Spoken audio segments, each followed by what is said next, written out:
Image encyclopedia.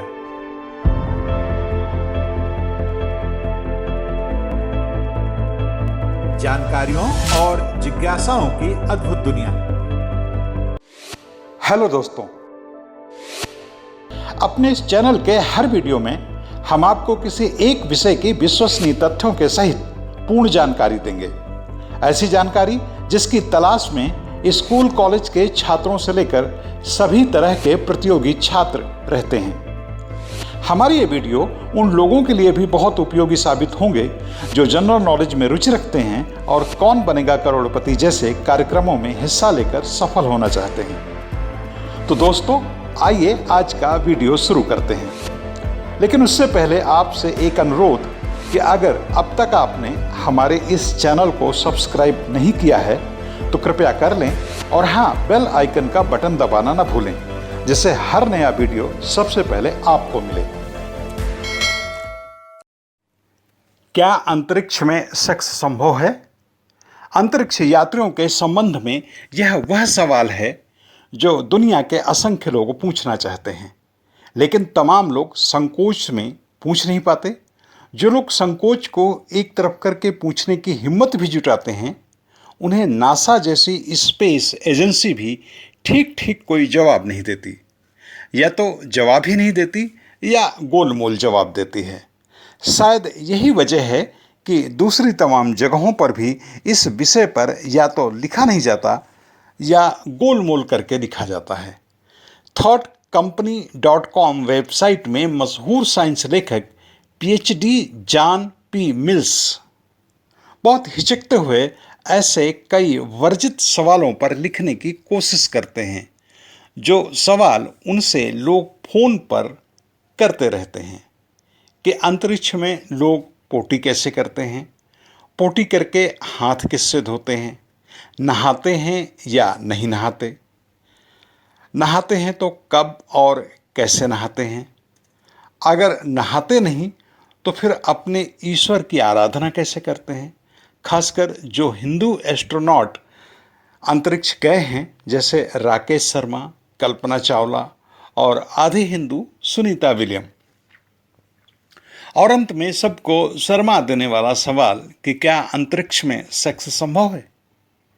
आने वाले दिनों में इन सवालों की खुसुर फुसुर और ज़्यादा इसलिए बढ़ने वाली है क्योंकि साल 2028 और उसके बाद से तमाम स्पेस एजेंसियां लंबे लंबे अंतरिक्ष, चांद और मंगल मिशन भेजने वाली हैं। ऐसे मिशनों में पुरुष भी होंगे, महिलाएं भी होंगी। जाहिर है वो महीनों महीनों एक साथ रहेंगे, एक जगह रहेंगे, एक दूसरे को छूने की दूरी में रहेंगे। ऐसे में एकांत में ही सही इंसान के अंदर यह स्वाभाविक सवाल तो उठता ही है कि क्या महीनों तक आदमी और औरत साथ रहें और कभी सेक्स की ना सोचें। अगर स्पेस स्टेशन मिशन की बात करें तब तो ये सालों के होते हैं, यानी यहाँ तमाम वैज्ञानिक कई कई साल रहते हैं। इनको लेकर तो और ऐसे कई सवाल बड़ी सहजता में उठते हैं। इसलिए ज़रूरी हो जाता है कि इन सवालों के कभी न कभी झिझक तोड़कर जवाब देने ही होंगे।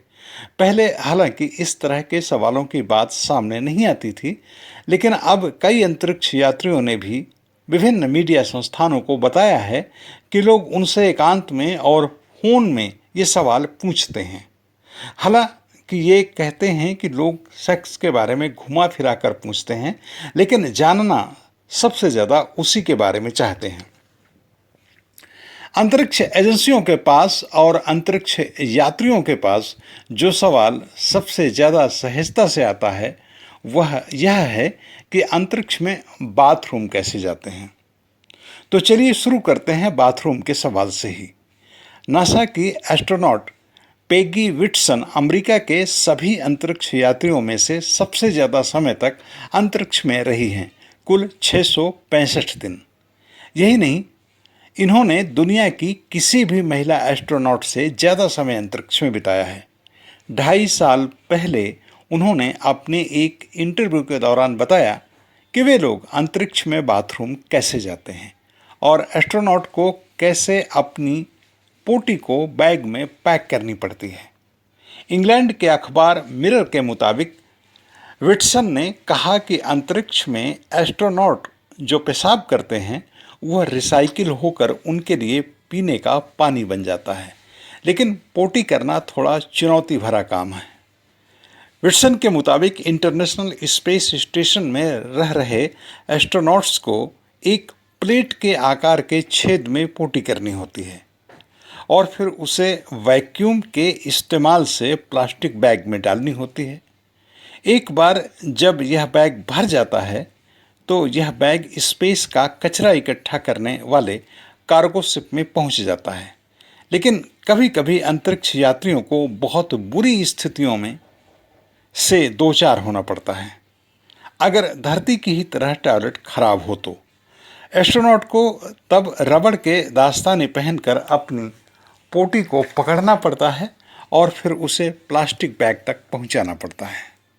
जहाँ तक बात नहाने की है तो जान लीजिए कि कोई भी अंतरिक्ष यात्री, चाहे वह कई कई साल तक ही अंतरिक्ष में क्यों न रहे, मगर वह नहाता नहीं है, न ही पोटी करने के बाद हिंदुस्तानियों की तरह पानी से हाथ धोता है, क्योंकि पानी का बूंद गिरते ही वह बिल्कुल उछलकर ऊपर चला जाएगा।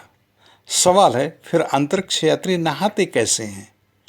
तो ये जान लीजिए, जैसे कभी किसी बहुत गंभीर मरीज को स्पंज बाथ देते हैं, वैसे ही अंतरिक्ष यात्रियों को भी कभी कभी अपने बदन को साफ रखने के लिए स्पंज बाथ लेते हैं, लेकिन वह भी महीनों महीनों में। अब आइए उस सवाल पर लौटते हैं जो वर्जनाओं की चुप्पियों में कैद है कि क्या अंतरिक्ष में सेक्स संभव है। सबसे पहले तो ऐसे सवाल के उन जवाबों को जान लेते हैं जो आमतौर पर पूछे जाने पर स्पेस एजेंसियां जवाब देती हैं कि वैज्ञानिक अंतरिक्ष में बहुत बड़े उद्देश्य को लेकर जाता है, इसलिए इस तरह के सवालों का कोई मतलब ही नहीं है। लेकिन ये एजेंसियां भी जानती हैं कि ऐसे सवालों का मतलब है, क्योंकि इंसान का दिमाग तो खुराफाती ही होता है और वह सोचता ही सोचता है। इसलिए इस जवाब में कोई बात नहीं बनती कि अंतरिक्ष में वैज्ञानिक सेक्स करने नहीं जाते।